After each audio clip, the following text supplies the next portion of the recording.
बेटा ने अर्थी के अंदर से ऐसे निकाल करके छुपा के रख दिया। चोर को मालूम लगता है कि मैंने कहाँ चोरी की है। अपनी कमजोरी हर आदमी को पता रहता है, दूसरे को नहीं पता रहेगा, लेकिन गलती करने वाले को पता रहता है। जैसे बाहर से आए, आते ही अर्थी के कपड़े को ऐसे हटा करके और उस मिट्टी के प्लेट जो जुड़ा हुआ था उसको ढूंढने लगे। देखा उन्होंने कि इसमें तो नहीं है प्लेट। घरवाली से पूछा, बेटी से पूछा, किसी ने नहीं बताया कि किसी ने इस काम को किया नहीं था, या तो बेटा था।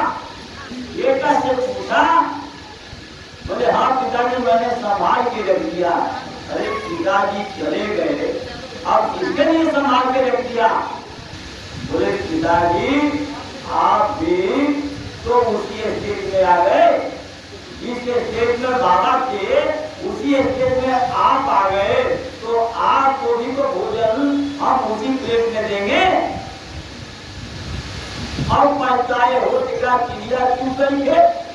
अब क्या फायदा मिलेगा, कोई लाभ मिलेगा? सारा जीवन आपको टूटे हुए मिट्टी के प्लेट में अपने बाप को खिलाया, तो बेटा तो वही सीखेगा, जो बोलोगे वही तो काटने का मिलेगा। इसलिए महात्मा कहते हैं कि आप जो है सारा जीवन आपका मनुष्य शरीर जब दुख में बीतता है तो 40-40 हजार पेंशन पाने वाले उनके परिवार में मुकदमा चल रहा, पति पत्नी में मुकदमा अभी चल रहा। और मास्टर साहब हमारे घर के बिल्कुल सामने अनिता सिंह बोमियाल मर गए, अभी 2 महीना हुआ पहले। नारायण जी विजय पाल ये सब हमारे गांव में है, इन लोगों ने देखा हुआ, मर गए 82 साल की उम्र में। 40,000 पेंशन लेते थे, हाई स्कूल के मास्टर थे, और वो आदमी जो है बीवी के साथ मुकदमा पर जाते थे।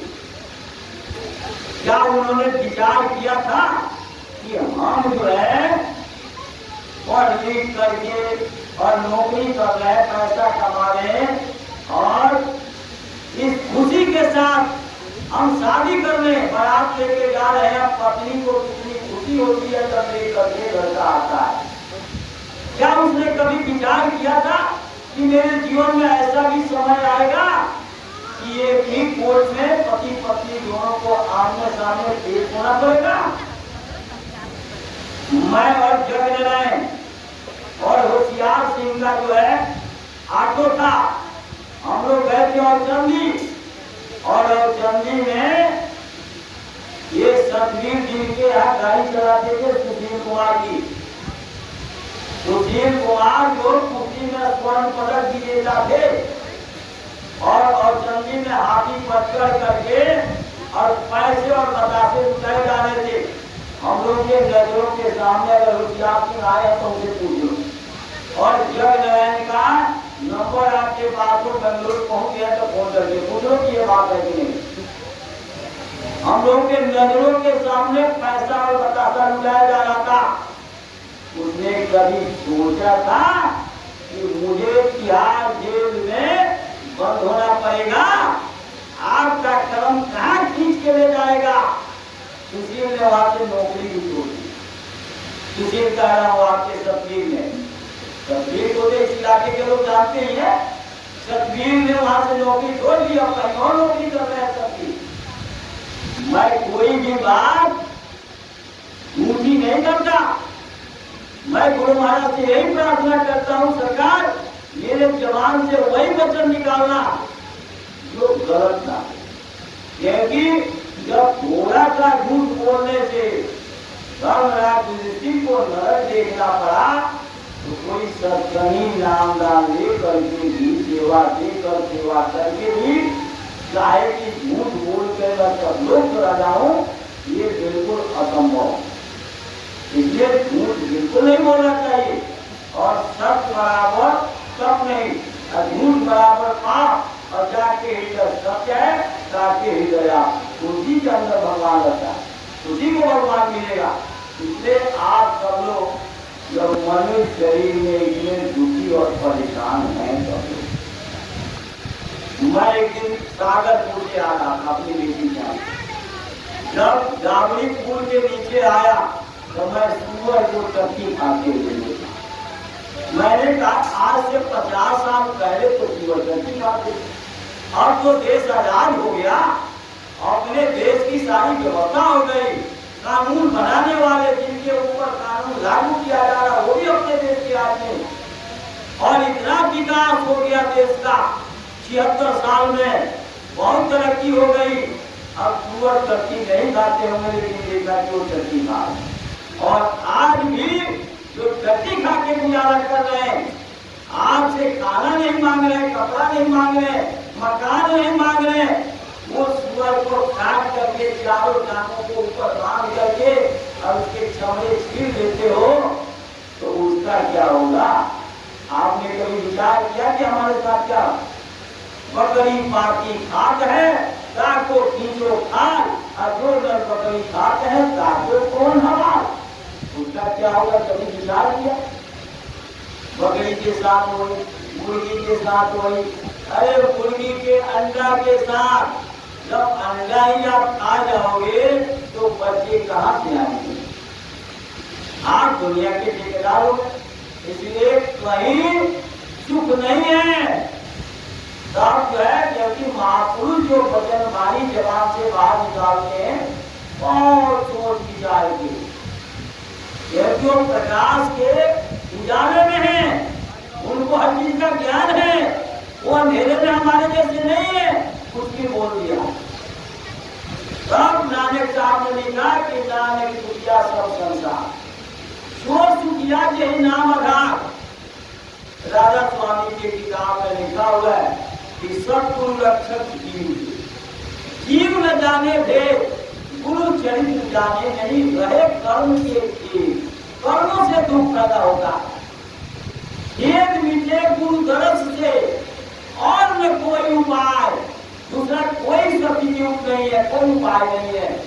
जो दर्शन जरूरी मिले बहुत कहा मैदा है। बार बार गुरु के दर्शन, बार बार गुरु के वचन को सुनो, बार बार सत्संग में आओ। सत्संग की जरूरत हम जीवों को हर पल है। ये पल के लिए गुरु के वचन को भूल जाओगे, गुरु के वचन ही आपके लिए सत्संग है।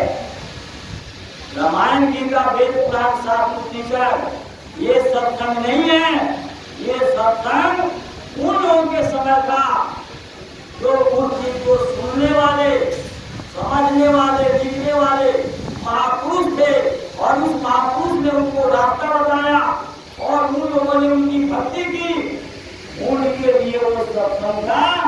आपके लिए गुरु महाराज के वचन ही सत्संग, गुरु के वचन से ही आपका लाभ होगा। दुनिया भर के तमाम धार्मिक पुस्तकों के रहते और सारे महात्मा जो चले गए, उनके अनुभव धर्म पुस्तकों के रूप में हम लोगों के बीच में था, लेकिन गुरु महाराज नहीं मिले होते तो हम लोगों को भी दुनिया का पता नहीं लगता कि हम इस दुनिया में क्यों आए हैं, आगे क्या करना चाहिए। अगर ये ज्ञान होता, जब 500 वर्ष पहले वो स्वामी जी महाराज ने लिखा कि कलयुग केवल नाम आधार सुनी न रहूं पारा, आपको इस भव सागर से पार होना है, अपनी जीवात्मा को जन्म मरण की असहनीय क्रिया से बचाना है, दुख और कष्ट कलेश को खत्म करना है, तो आपको नाम जो संतों के अधीन रहता है उस नाम को प्राप्त करना पड़ेगा। इसी को कबीर साहब ने लिखा, जिसको हम संसार के लोग सुख मानते हैं, इस सुख के लिए कहा कबीर साहब ने कि सुख के माथे सिर पड़े, सुख के ऊपर तो ऐसे सुख के ऊपर पत्थर डालो, ऐसे सुख की मुझे जरूरत कभी नहीं है, सुख के माथे सिर पड़े नाम हृदय से जाए, ऐसे सुख के ऊपर पत्थर डाल दो जो प्रभु का नाम है भूल जाओ। बनियारी हुआ दुख की पल पल नाम लगाए, जो हर पल करता रहे, ऐसे सुख की मुझे जरूरत है, मुझे वो सुख नहीं चाहिए जिससे हम मालिक और मालिक के नाम से दूर हो जाए। मीराबाई ने कहा, पायो जी मैंने नाम रतन पायो, वस्तु अमोलक दिए मेरे सतगुरु। राजमहल को, राजसी सुख को उन्होंने अमोलक नहीं कहा। वो रविदास जी ने उनको नाम की दौलत दी, उसको अमोलक कहा। उसकी तुलना दुनिया के किसी सुख संपदा से नहीं किया जा सकता। इसलिए नाम की महिमा, राम कहीं नाम गुंजावा, कलयुग केवल नाम हराया, सुनी सुनी उतरम पाया। पर बड़े अफसोस की बात है कि हम लोगों को नाम ही नहीं मालूम कि भगवान का क्या नाम है और किस नाम से हमारी मुक्ति होगी, किस नाम से हमारी जीवात्मा बात साफ होगी और इस शब्द में मिल करके शब्द के भंडार में पहुंचेगी। ये चीज का हम लोग को ज्ञान ही नहीं। अगर ये ज्ञान होता तो महापुरुषों ने नाम रहे संतया, नाम तो संतों की आदि रहता। और हम वेशभूषा, दाढ़ी बाल, माला मिर्जई, जनेऊ तिलक छापा, इसको हम लोगों ने महात्मा और संत मान लिया। नाम रहे संतने आधीना, संत बिना काहू नहीं जीना, जो अपने में सब गए बुलाई। जबान से नाम लेने में हम अपने आप को समझ लिए कि भाई यही नाम है और इसी से हमारी जीवात्मा अपने घर पहुंच जाएगी। पर राम महापुरुषों ने कहा कि जपने में सब गए बुलाई, नाम अगम कोई भेद न पाई, जो पूरे सतगुरु मिल जाते थोड़े भेद नाम का जाते। नाम रहे चौथे पद माही और यह ढूंढे की रोटी माही, तीन लोग में बसता काल चौथे में रहे नाम लिया। कोई नाम संत से पावे, बिना संत नहीं नाम समा। आप कोई अनमोल मानव धन मालिक ने दया करके दिया, क्योंकि किसी सही से रास्ता अपने घर के लिए जा रहा और ये घर अपना नहीं है। ये घर अपना अगर होता तो चलो, हमारे पिताजी को आप नहीं जानते कि पिताजी गए या इस दुनिया में है अभी, लेकिन राम अवतार जी एक गुरु भाई हमारे थे, किसी गली में रहते थे, उनकी पत्नी भी गई। राम अवतार जी का रूप शरीर पूरा हो गया, उनके घर में भी आगे सत्संग हुआ था। तो राम अवतार जी गए यहाँ से, जब वो गए तो हम आप रहने के लिए आए हैं। अगर हमारा अपना घर होता तो किसी की औकात हैसियत है तो हमको निकाल देता। मनोज पेंटर अपने घर में रहते हैं, अगर किराए का मकान होता तो जिस महीने ये किराया नहीं देते उसी दिन मकान मालिक निकाल के बाहर कर देता। लेकिन इस संसारिक अपने मकान में रहते हैं तो उनको कोई मकान मालिक नहीं निकाल सकता। जब राम अवतार जी इस शरीर को खाली करके और इस मकान को खाली करके, ये दुनिया को खाली करके, इस लोग को खाली करके चले गए, तो क्या हम लोग अमर का पट्टा लिखवा के आए हैं जो हमको नहीं जाना है? तो ये समझ में हम लोग को नहीं आना चाहिए कि ये सपना नहीं है, ये परदेश है, सराय है, डेरा है, इसको खाली करके छोड़ के जाना है। आज 24 घंटे का पेमेंट कर देते, होटल में जाते हो, भाई के साथ तेरे के साथ, अशोका होटल, मौर्या होटल, राज होटल। जब आपका पेमेंट खत्म हो जाएगा, पूरा जब जाने लगोगे तो हाथ पहुंचने वाले तौलिया भी वहां से नहीं लेके जा सकते। एक साबुन की बट्टी जिससे आप नहाए हो, वो घिसा हुआ साबुन भी नहीं लेके जा पाओगे। तुरंत जो है गार्ड आपको वहीं रखवा देगा। ये हम लोगों के समझ में क्यों नहीं आ रहा कि अपना घर नहीं, अपना देश नहीं है, परदेश है, सराय है, डेरा है, किराए का मकान है और इसको खाली करके जाना। अब आप सोचते हो कि इसके ऊपर आकाश है, इस आकाश के ऊपर स्वर्ग होगा, उस स्वर्ग अपना करोगा, लेकिन स्वर्ग जो है भी अपना घर नहीं है। यह तन कर फल विषय में भाई स्वर्ग रहूं अंतकाल दुखदाई, पुण्य छिले मृत्यु लोगे। जब शंकर जी आए, ब्रह्मा विष्णु आए इस मनुष्य शरीर में, माँ के पेट से आए, पैदा हुए माँ के पेट से, और उन्होंने भी गुरु धारण किया और उन्होंने भी भक्ति की और गुरु के आदेश का पालन किया। और तब कोई शिव लोक गया, कोई राम लोक गया, कोई कृष्ण लोक गया, कोई ब्रह्म लोक गया, कोई पार ब्रह्म लोक गया। और कृष्ण आए, कृष्ण जब खाली करके गए, वहां से उनको यहाँ भेज दिया गया, यहाँ का काम खत्म हो गया, वहां भेज दिया। इसका मतलब कृष्ण लोग भी आपका असली ठिकाना नहीं, राम लोग भी आपका असली ठिकाना नहीं, ब्रह्म लोक भी आपका पार ब्रह्म महाकाल का देश भी। और लोगों को इस चीज का ज्ञान होता तो शंकर जी की तस्वीर बनाते हैं आंखों के ऊपर, शिवलिंग बनाते हैं और स्लोगन क्या लिखते हैं, कालों के काल मेरे गुरु महाकाल। उनको ये मालूम नहीं कि महाकाल कौन है, महाकाल का स्थान कितना ऊंचा है। जैसे कोई नर्सरी में या प्ले में बच्चा पढ़ने गया, उससे पूछ लो कि 10वीं पहले आता है कि 12वीं, वो बच्चा नहीं बता पाएगा, उसको ज्ञान नहीं है। उसी तरह से जो लोग सत्संग से नहीं जुड़े हैं, उनको ये ज्ञान नहीं है कि शंकर जी का लोक कौन सा है और महाकाल का व्यक्ति कौन सा है। शंकर जी तो ये लोक के ऊपर हेड डिपार्टमेंट बन के बैठे हुए हैं। HOD ब्रह्मा विष्णु शंकर, ये 33 करोड़ देवता, 9 करोड़ दुर्गा, 10 करोड़ शंभु और विराट के काम की देखभाल करते हैं।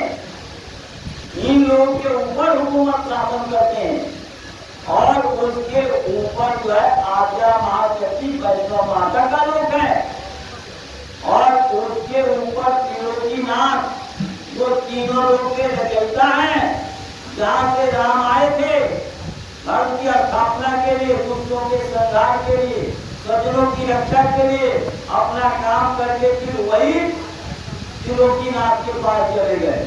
और राम जैसे अनेकों राम वहां पड़े हुए हैं, जिसको आदेश होता है उसी को यहाँ आना पड़ता है और अपना काम करके और फिर अपने देश में चले जाते।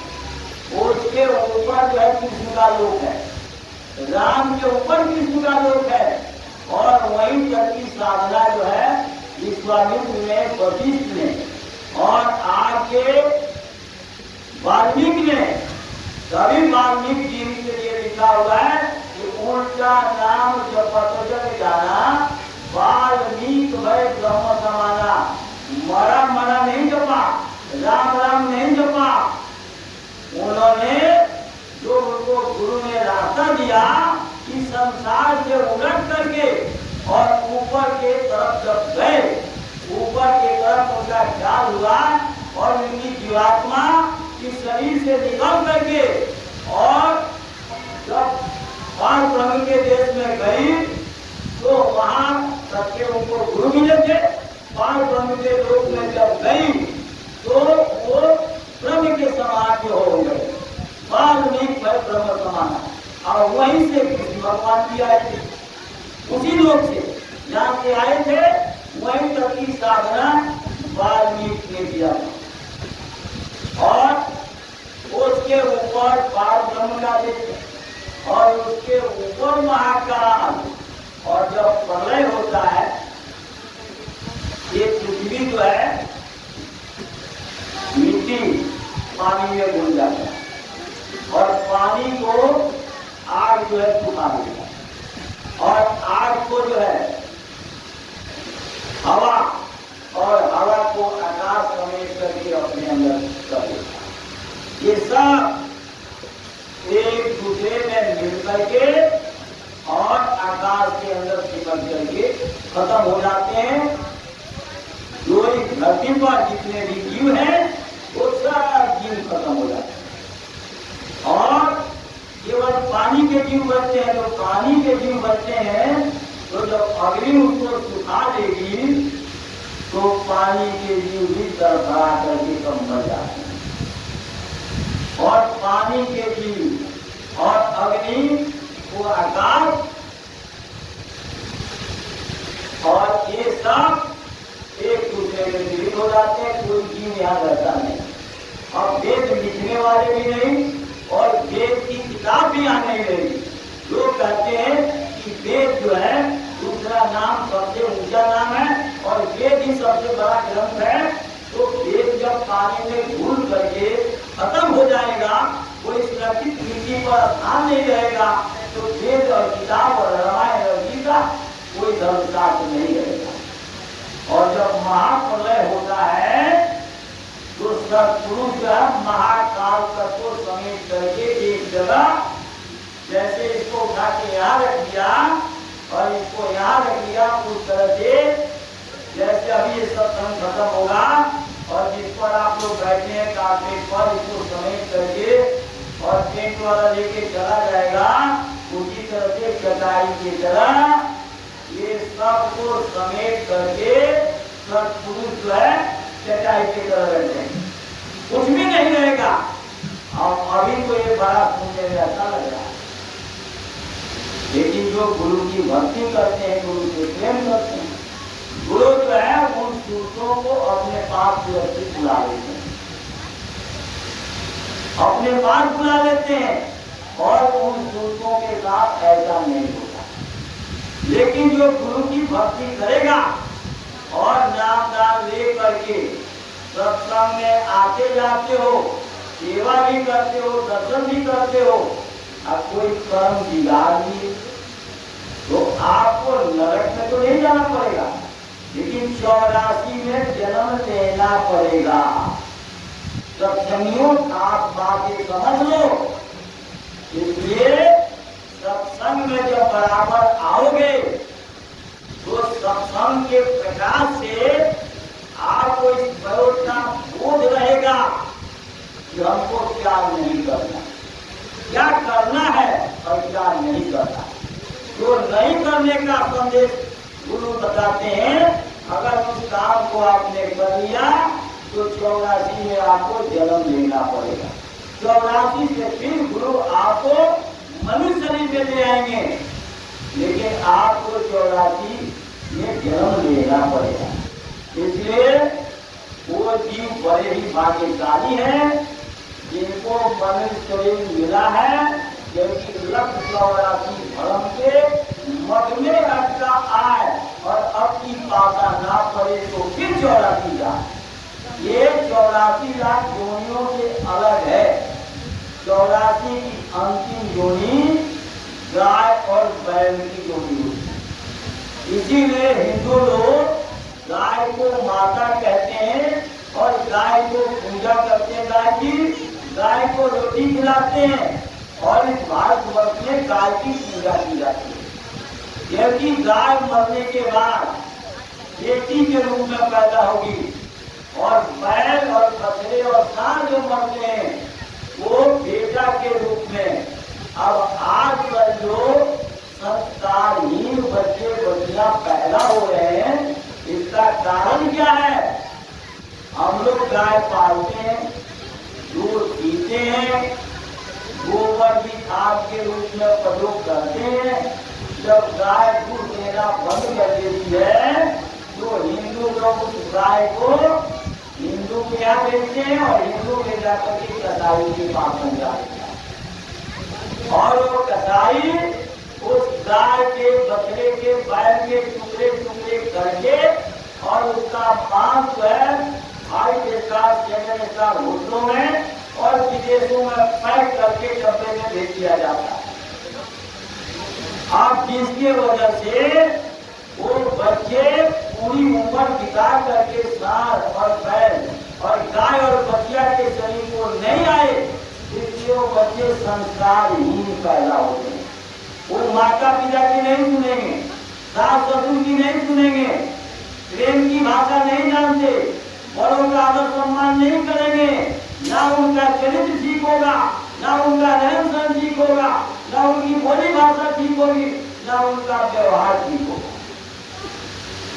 अब आप उम्मीद करते हो कि हमारे बेटा हरिचंद्र बन जाए, हमारे बेटा राम और कृष्ण बन जाए, हमारे बेटा जो है श्यामजी राव पेशवा बन जाए, हमारे बेटा नानक देव बन जाए, हमारे बेटा कवि साहब बन जाए, हमारे बेटा आपके गौतम बुद्ध बन जाए। कैसे बनेंगे? क्योंकि मुसलमानों की बात तो बाद में करेंगे।